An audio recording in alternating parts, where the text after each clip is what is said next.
Ce qui a longtemps été considéré comme une théorie du complot devient de plus en plus une réalité dystopique. L'introduction d'une identité électronique obligatoire pour chaque citoyen, en abrégé EID. Cela signifie l'identification électronique de chaque personne. Tous les modules passeront par cette EID tels que les comptes bancaires, le dossier médical électronique, le statut vaccinal, le permis de conduire numérique, les médias sociaux personnels et les flux de communication, les identifiants fiscaux, etc. En d'autres termes, le citoyen de verre à l'état pur est la possibilité illimitée de contrôler chaque être humain. Dans le monde entier, l'EID est en train de progresser à un rythme soutenu, ce qui révèle un agenda mondialiste derrière elle. En Allemagne, l'obligation de l'EID est déjà inscrite dans l'accord de coalition. Le Premier ministre britannique Starmer a récemment annoncé l'introduction de la Brit Card. Sans preuve d'identité via cet ID, il ne serait plus possible de travailler au Royaume-Uni. Et c'est précisément pour cela que je l'annonce aujourd'hui. D'ici la fin de la législature, nous rendrons obligatoire une nouvelle carte d'identité numérique gratuite pour le droit au travail. Sans cette carte d'identité numérique, il ne sera pas possible de travailler au Royaume-Uni. C'est aussi simple que ça. En Suisse, la loi sur l'EID a été approuvée en septembre par référendum à une faible majorité. Là, on a encore le choix de télécharger ou non l'application pour smartphone. Reste à savoir si cela restera ainsi à l'avenir. La situation est déjà très différente au Vietnam. La Banque nationale du pays procède actuellement à un nettoyage de son système bancaire. Dans ce cadre, 86 millions de comptes bancaires doivent être supprimés, et ce, depuis septembre 2025, s'ils sont inactifs ou ne font pas l'objet d'une vérification biométrique, c'est-à-dire s'ils ne possèdent pas d'identité numérique. L'argument avancé est que le nettoyage du système est une étape contre la corruption et pour le renforcement de la propre infrastructure financière. Il est également dit que de nombreux comptes sont en double ou inutilisés, ce qui entraîne des failles de sécurité. L'authentification biométrique, comme les empreintes digitales ou la reconnaissance faciale, doit offrir plus de sécurité. Le Vietnam devrait ainsi devenir un pays numérique sans argent liquide. Quel est le problème? Le journaliste indépendant Tom Oliver Rigenauer le résume dans une interview avec Zimo Azaoui de Meet You Mentor. Je pense que les gens doivent se rendre compte que cette EID est le fondement de tout ce qui va suivre. C'est donc l'élément central d'une dystopie numérique dans laquelle nous marchons en somnambule si nous ne réalisons pas le potentiel que cela représente pour la caste dirigeante, pour ceux d'en haut, pour les 0,1% selon la manière dont on les définit. Car beaucoup de choses dépendent ensuite de l'EID. Quiconque s'est penché sur le sujet, le graphe Facebook par exemple le sait, il s'agit de votre profil, plus vos contacts, plus leurs contacts et leurs contacts jusqu'au niveau 10. C'est une cartographie géante de ton environnement social, plus toutes tes préférences en matière d'employeur, de musique, de voyage et de je ne sais quoi d'autre. C'est un profil énorme que tu as créé. Et c'est un peu la même chose avec le ID à la fin. Donc toute personne qui a un smartphone avec un système d'exploitation Android ou iOS et qui a un portefeuille citoyen dessus sera finalement entièrement cartographiée via cette ID, y compris l'ensemble de son réseau social. Et bien sûr, des choses seront arrimées à l'EID. On le voit dans diverses déclarations. Je viens de publier à nouveau un article sur le sujet sur mon blog que l'on peut lire. Et j'y décris à nouveau, et je cite à nouveau, le ministre fédéral allemand du numérique. Et ici aussi en Suisse, il y a déjà eu des déclarations sur le fait que les autres étapes du processus peuvent maintenant être déployées. L'EID y est considéré, je cite, comme un processus auquel d'autres fonctions sont rattachées. Et ces autres fonctions sont bien sûr l'argent numérique, quelle que soit la forme qu'il prendra. Il peut s'agir de tes affaires Bitcoin ou de tes portefeuilles privés et des coins que tu souhaites ensuite utiliser. Mais cela concerne aussi les stablecoins. C'est aussi l'euro numérique, qu'ils proviennent d'une banque centrale ou d'une banque privée. Donc, au final, c'est ton argent qui est taché. Puis, bien sûr, le dossier médical électronique qui est arrimé. Et ensuite, il y a les permis de conduire numériques. Tous tes réseaux sociaux, ton interaction, c'est ce que fait la Grèce depuis le début 2025. Les identifiants fiscaux sont liés aux comptes de réseaux sociaux pour vérifier l'âge. On peut également lire sur ce sujet. Et maintenant, 17 pays, je crois, ont adopté des lois sur l'EID au cours des 2-3 dernières semaines. Ce n'est donc pas un hasard si le déploiement est synchronisé dans le monde entier. Parce que c'est la base de tout ce qui va suivre. Une fois qu'on a dit oui, on est malheureusement prisonnier de ce système. Car je n'ai encore vu nulle part qu'on pourrait s'en désinscrire. Il faudrait donc probablement aller jusqu'à la Cour fédérale de justice ou trouver d'autres moyens de s'en sortir. Donc si on regarde en Autriche, où les visiteurs de mes conférences m'ont expliqué qu'environ 50% de la population a déjà cette EID.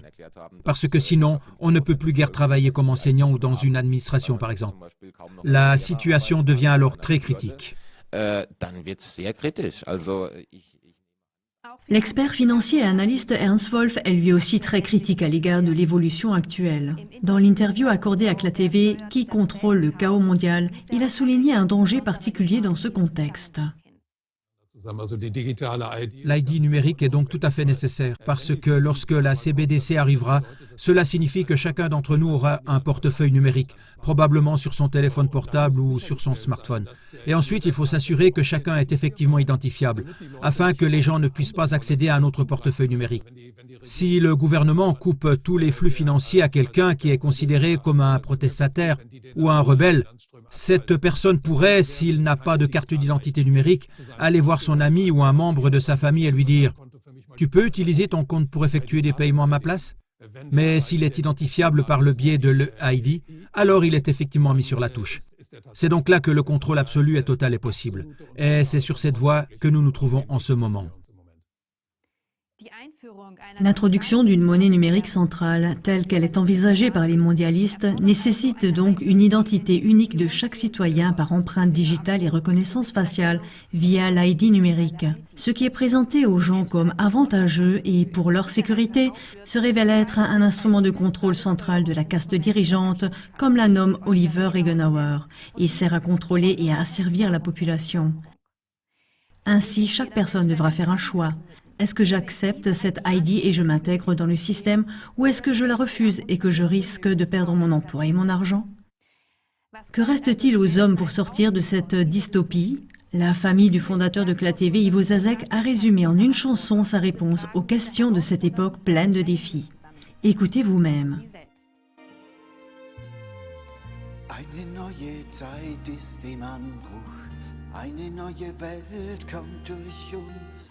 Unser Herz sagt uns, du wirst fliegen, du bist nämlich ein Schmetterling und die Zeit des Kriechens ist vorbei.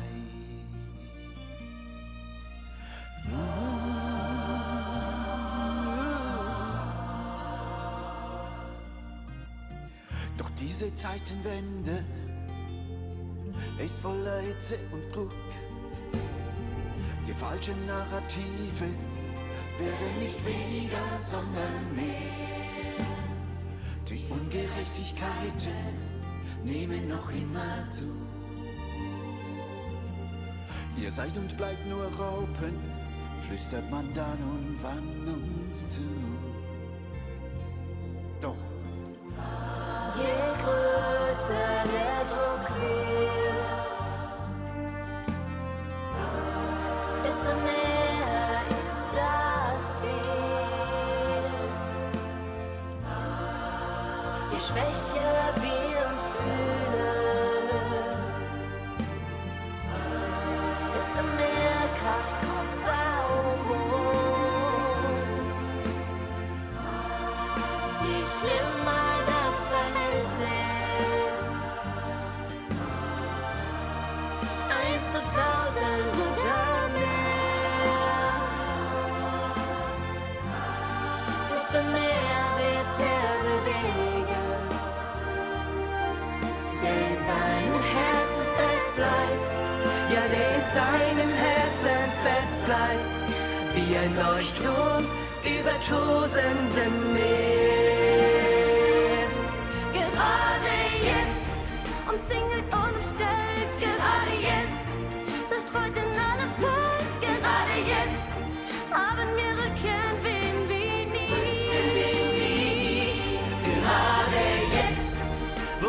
uns alles nimmt, gerade jetzt, von Finsternis umringt, gerade jetzt, haben wir Rückenwind wie nie. Gerade jetzt, mitten in tiefster Nacht, gerade jetzt, in der verlorenen Schlacht, gerade jetzt, haben wir Rückenwind wie nie. Je größer der Druck wird, desto näher ist das Ziel. Je schwächer wir uns fühlen, desto mehr Kraft kommt auf uns. Je schlimmer das Verhältnis, 1 zu 1000 oder mehr, desto mehr wird er bewegen, der in seinem Herzen fest bleibt. ja, der in seinem Herzen fest bleibt, wie ein Leuchtturm über tosendem Meer. Wie ein Leuchtturm über tosendem Meer.